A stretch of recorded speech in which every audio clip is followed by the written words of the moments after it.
Dilip Kalantri, I am a businessman. मेरे काफ़ी Muslim friends थे, वो अक्सर कहते थे मुझे कि इस्लाम में ब्याज से धंधा मतलब पैसा लेके धंधा करना गलत है। मुझे अक्सर विचार आता था कि ये कैसे डेवलपमेंट होगा, लेकिन आज का प्रेजेंट सिनेरियो पूरे दुनिया का देखते हुए एक मानना पड़ रहा है कि जिसने अपना घर गिरवी रख के कर्ज लिया और प्रॉफिट जिसमें मिलता है उस शेयर बाजार में लगाया, उनका घर भी तबाह हो गया। ये जो साइंस आज आपने बताया कि इस्लाम एक साइंस है, जैसे साइंस के ऊपर भी काम करता है, तो ये जो बात उन्होंने आज के 1400 साल पहले अगर कही होगी कि ब्याज लेना गलत है, हराम है, उसके पीछे इसकी क्या फिलॉसफी थी कि मैं जानना चाहूँगा सर। भाई साहब ने बहुत अच्छा सवाल पूछा कि इस्लाम में उनके बहुत से दोस्त मुसलमान दोस्त कहते हैं कि ब्याज लेना हराम है।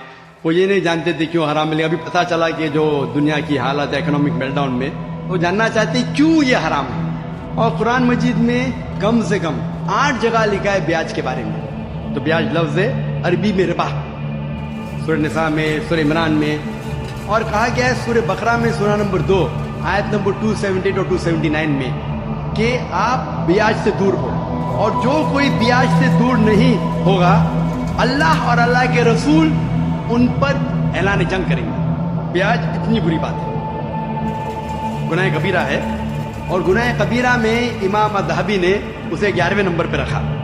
70 गुनाह कबीरा में 11वें नंबर पे रखा। भाई साहब पूछे क्यों बुरा है? क्योंकि ब्याज से अमीर आदमी और अमीर होता है, गरीब आदमी और गरीब बनता है।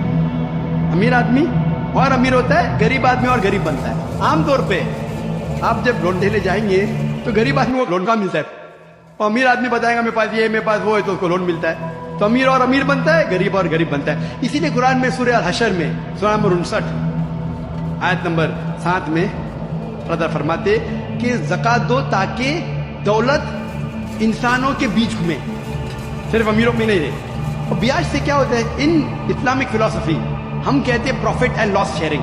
मुनाफा और नुकसान को हम बांटेंगे। मुनाफा और नुकसान बांटने से पूरी इकोनॉमी तरक्की करती है। और ब्याज से आप बैंक में ब्याज लेते, मुनाफा या नुकसान 8%, 10%, 12% आपको देना ही देना, नुकसान या मुनाफा। लेकिन आप देखते शेयरिंग ऑफ द रिस्पॉन्सिबिलिटी, अगर नुकसान हुआ तो हम नुकसान शेयर करेंगे, प्रॉफिट हुआ प्रॉफिट शेयर करेंगे। ब्याज में क्या होता है? मिसाल के तौर पे बैंक में, मैं एक लंबी तकरीर दे चुका हूं इस पे, अभी वक्त नहीं है, सिर्फ ये बोलूंगा कि ब्याज में क्या होता है। मिसाल के तौर पे बैंक ए के पास 100 रुपया है, वो बैंक बी को 10 रुपया रख के 90 रुपया देती है बैंक बी को। बैंक बी उसमें से 9 रुपया रखता है, बाकी का 90% देता है बैंक सी को। बैंक सी 10% रखती, 90% दिखती डी को, डी देता ई को। तो लोग कहते हैं मार्केट में हजारों रुपये है कितने? 100 रुपये।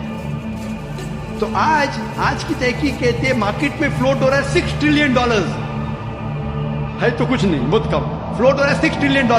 एक जन बेचता है, सब लोग बेचने शुरू होते हैं। लीमैन ब्रदर्स, कौन सोच सकता था कि लीमैन ब्रदर नंबर 1 बेच जाएगा? उसके बाद सिटी ग्रुप, एक बेटा सब बेचते गए पूरी दुनिया में एक के बाद एक। तो क्योंकि it doesn't improve the society. Islamic way के अंदर जांच पड़ताल होती, किसको लोन देना किसको नहीं देना, प्रॉफिट एंड लॉस शेयरिंग है। सन 1980 में बैंक फंड करती थी गैम्बलिंग डेन को, शराब खाने को, कॉमन हो गया। इसके बारे में अगर तकरीर मेरी सुनेंगे, interest free economy promulgated by the Quran, रिबा किस तरीके से हराम है, उसके ऊपर तकरीर मैंने की है। अगर वो सुनेंगे उसमें और डिटेल में मैं तज़किरा कर रहा हूं क्यों इंटरेस्ट हराम है। लेकिन इन शॉर्ट वापिस से आज Japan, America sending ambassadors Islamic bank के बारे में जानने के लिए।